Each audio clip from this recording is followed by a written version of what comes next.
Academy, where you can learn to draw the Disney. How's everybody doing? Woo! Got some woos. That's great to hear. Carrying it for the whole team, buddy.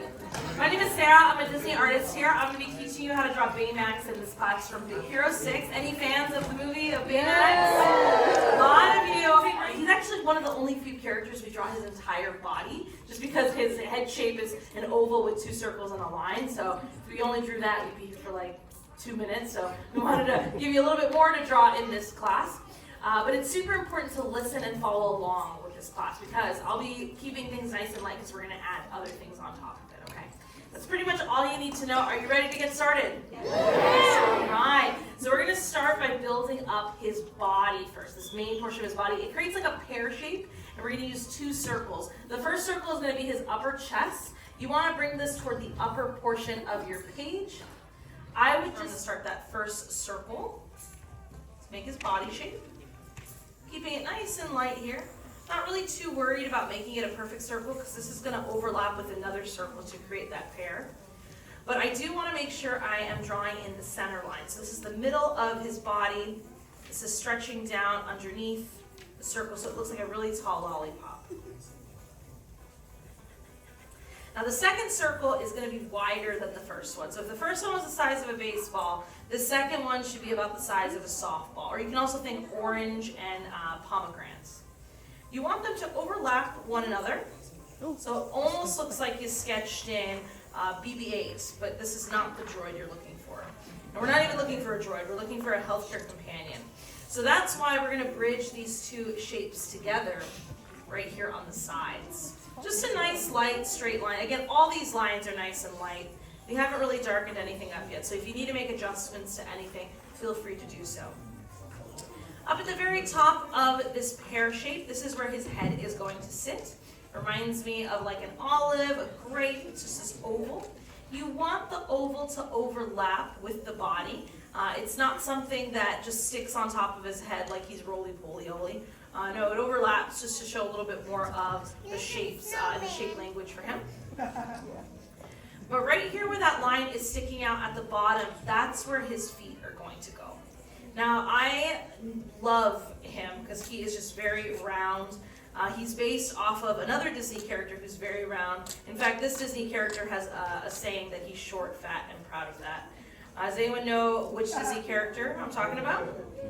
Yeah, Winnie the Pooh. So you want to make sure that you are also showing and showcasing a little bit of this like muffin top for him. So don't feel like you have to bring these legs all the way to the side. You definitely want to see a little bit more of the lonja, as my mom would say. All right, so now I got these 2 like marshmallow shapes down here at the bottom. Before we start darkening anything up, I want to make sure I like these shapes right. So if you don't like something about it, if you think the shapes look a little too pointy, they're too short, they're too wide, this is your chance to adjust them. Because now we're going to go back and we're going to pick our favorite lines. I'm going to start with the head shape here. Picking my favorite, oh, my pencil broke. Oops, let's get another pencil. Picking my favorite lines here from the oval. And you're going to notice that when I go back to darken these in, they're really starting to pop out against all the light lines. And that's something that makes this a rough sketch, where it looks a little messy, but it still looks pretty clean, and you can clearly see which lines I want to keep and which lines I want to fade away into the background.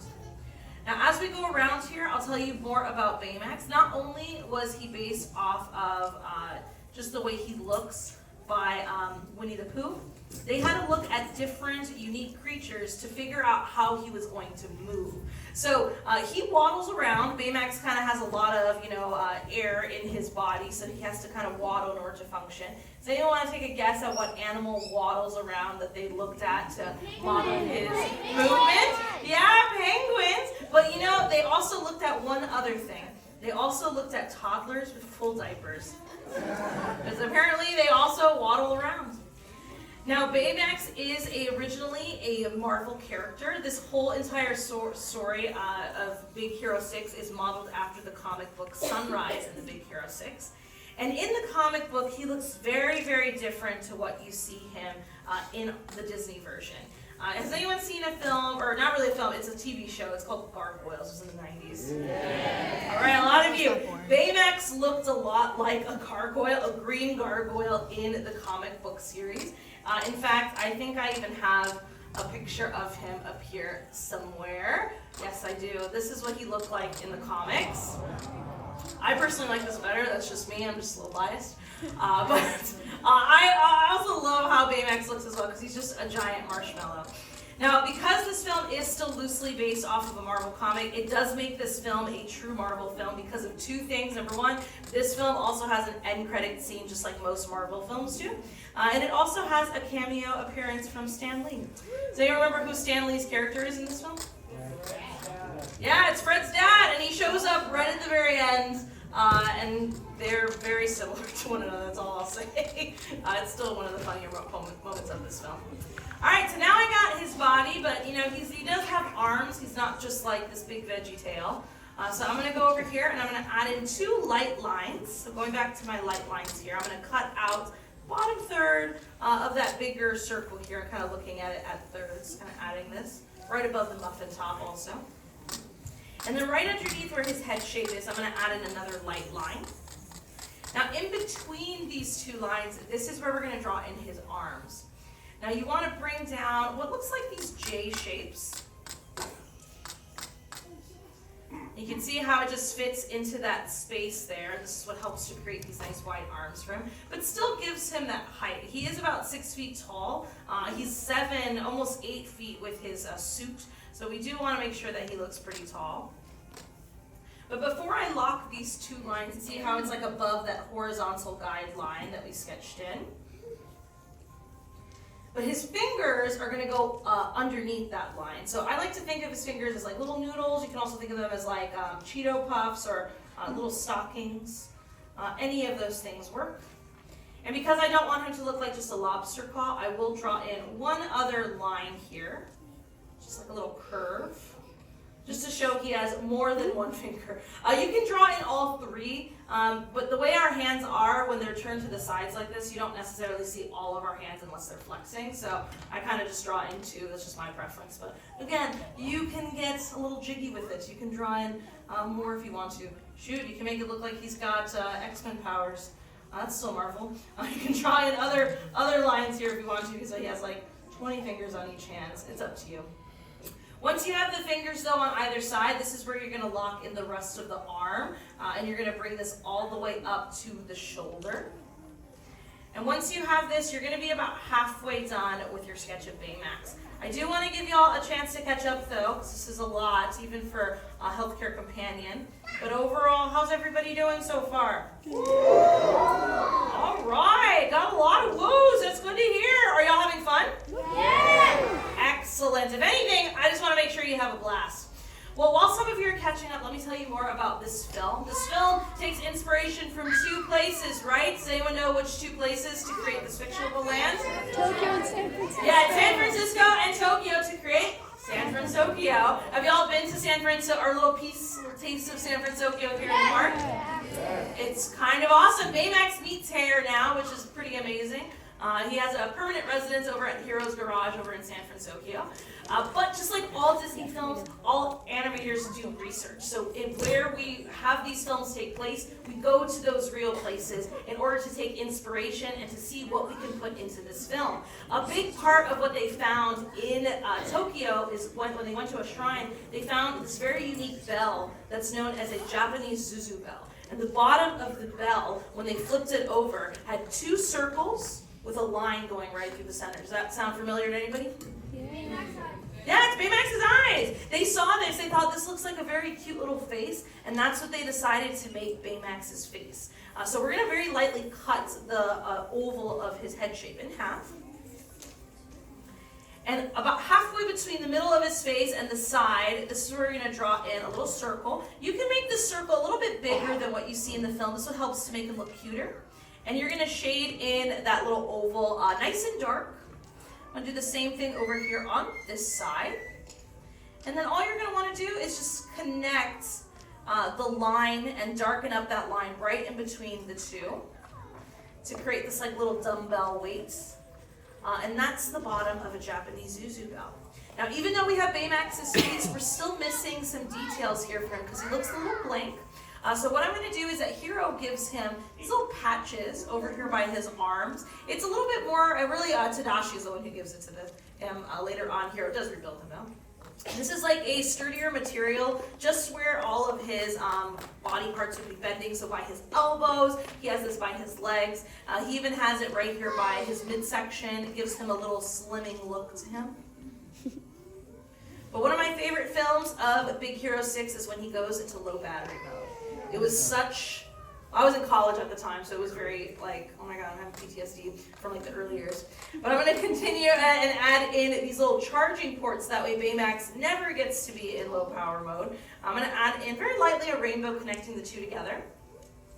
And then right above this rainbow that you sketched in, you're going to add in this flat, upraised, or like indented rectangle. And then you're going to darken up the lines on either side to create one of his little charging ports. Of course, whatever you do to one side, you want to do to the other, so we're going to add this in. Because of that rainbow effect, it almost kind of gives him a pigeon-toed look, makes him look a little cuter. There is one final thing that we need to add in for our Baymax, and that's where his port is. This port goes over on the right-hand side, but it's technically his left-hand side because this is where his heart would be. He is a healthcare companion, so this port is modeled after a heart monitor. So I'm going to go ahead and add in this circle over here on the right. I'm going to darken this up so you can see this a little bit more. And then right on the inside, you can very lightly cut this circle in half. And just like how we did with the little charging ports, you're going to add in this little half indent up here at the top. If you haven't seen it yet, Baymax has his own short series on Disney Plus called Baymax. It's super adorable. I love every single episode. Although I will say I cried the most at the pool episode. That hurt me on a spiritual level. I didn't realize how hurt I was. Definitely something to bring up in therapy for myself. If you haven't seen it though, I would definitely check it out. It's very cute. Baymax kind of floats around San Francisco, and anytime someone says ow or is in pain, he activates in order to help that person in that city. It's really adorable. I really kind of like it. Now with Baymax being done, you can always add in other extra little details. I like to think that because Tokyo has a Disneyland and San Francisco, although it doesn't have a Disneyland, it's in a state that has Disneyland. You know, maybe there's like a version of Disneyland in San Francisco that all these guys go to visit just to have a little bit of fun. So if you want to give them a little bit of flair on top, feel free to. But just don't forget to sign your name somewhere down at the bottom. That's just as important as all the other lines that you add into your sketch. All right, we should be finishing up our sketches of Baymax. How did we do now that we're done? All right, I got some mixed reviews. Got a lot of stunned silence though, because you're shocked at how cute he looks, I bet. So on the count of 3, whether you're finished or not, I want you to turn your boards around. I want you to show off your sketches of Baymax. Ready? 1, 2, 3. Let's see Baymax! Excellent job! He looks so good, nice and round. Great job with the little hat, the little Mickey ears. You got the whole collage over here in this 3rd row. In the back, great work. These are looking great. Even adding in some shading. I like it. He's got like his own teeny version right next to him. He's a ballet. I gotta say, I'm looking around. These are all looking pretty marvelous. So That's so cute. Round of applause. He's a little lobster. You're doing such an excellent job with your sketches. Congrats. These are yours to take home with you, so just don't forget them as you're exiting out. And we hope you all have a great rest of the day, and class is dismissed. Big round of applause for your amazing artist, Sarah. Thank you so much for joining us in the Animation Academy. Before you head out, please make sure you're